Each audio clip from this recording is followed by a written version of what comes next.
Kalau berdasarkan pengetahuan, hal yang cukup mengejutkan buat saya juga, ternyata baik pada studi di barat maupun studi di timur menunjukkan, kalau dari ilmu psikologi ya, sangat penting untuk mendapatkan restu dari keluarga terdekat. Itu sama studinya. Pada banyak pernikahan yang berjalan dengan langgeng gitu ya, dengan waktu durasi pernikahan yang sangat lama, ternyata ditemukan mereka ini pada awal pernikahan direstui oleh keluarga besarnya.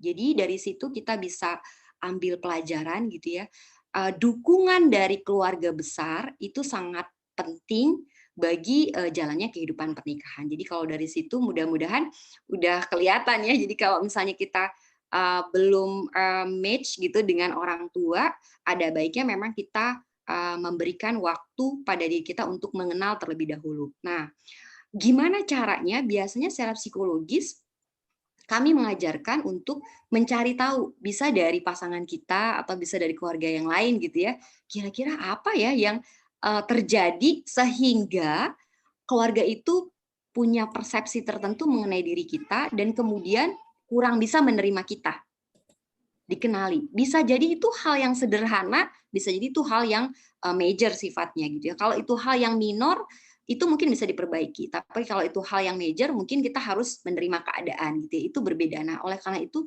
coba cari tahu apa yang sebenarnya, eee, terjadi gitu ya, sehingga mempengaruhi persepsi keluarga gitu. Nah, saya pernah punya pengalaman dulu salah satu, sahabat saya gitu ya, juga nggak disetujui sama seperti Mbak oleh mertua perempuannya gitu ya.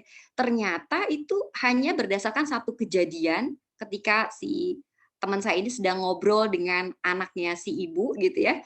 Terus, ibunya mempersepsi sendiri dari obrolan itu, "Oh perempuan ini kayaknya orangnya gini gini gini gini," gitu ya.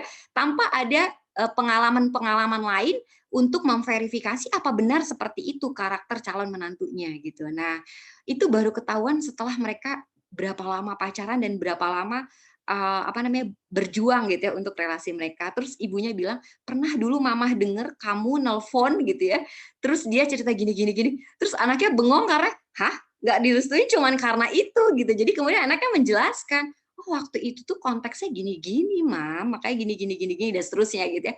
Dan setelah itu kemudian, mereka menempuh cara bertemu gitu ya, beraktivitas bersama gitu ya dalam beberapa kali waktu dan kemudian setelah beberapa kali bertemu itu, orang tua kemudian memberikan restu. Jadi kadang kala penyebabnya juga bisa hal yang sepele, oleh karena itu perlu untuk tahu apa sebenarnya, masalah di balik, tidak restu itu, gitu ya. Kalau berdasarkan pengalaman saya pernah ngalamin hal yang sama juga. Kalau saya sih pilihannya tetap tadi ya, karena restu itu adalah yang utama, apalagi bagi kita yang perempuan, secara agama kita membutuhkan, restu dari ayah dan ibu kita sebelum menikah. Oleh karena itu, kalau saya sih pilihannya itu berjuang. Jadi dengan berdialog dengan, keluarga dari waktu ke waktu gitu ya. Apa kekhawatiran apa yang mereka memiliki kalau saya menikah dengan, calon suami gitu ya. Kekhawatiran apa yang mereka miliki kalau saya bergabung dengan keluarga mereka. Harapan apa yang orang tua saya miliki gitu ya, terkait kehidupan pernikahan ini dan seterusnya. Jadi, prosesnya bisa lama bergantung dari apa yang kita lakukan selama proses atau selama kurun waktu itu. Jadi biasanya dialog dan beraktivitas bersama itu akan membantu untuk, melonggarkan, hubungan ini sehingga kita tahu persis apakah ini memang bisa diperjuangkan lagi atau kita stop sampai, di sini saja.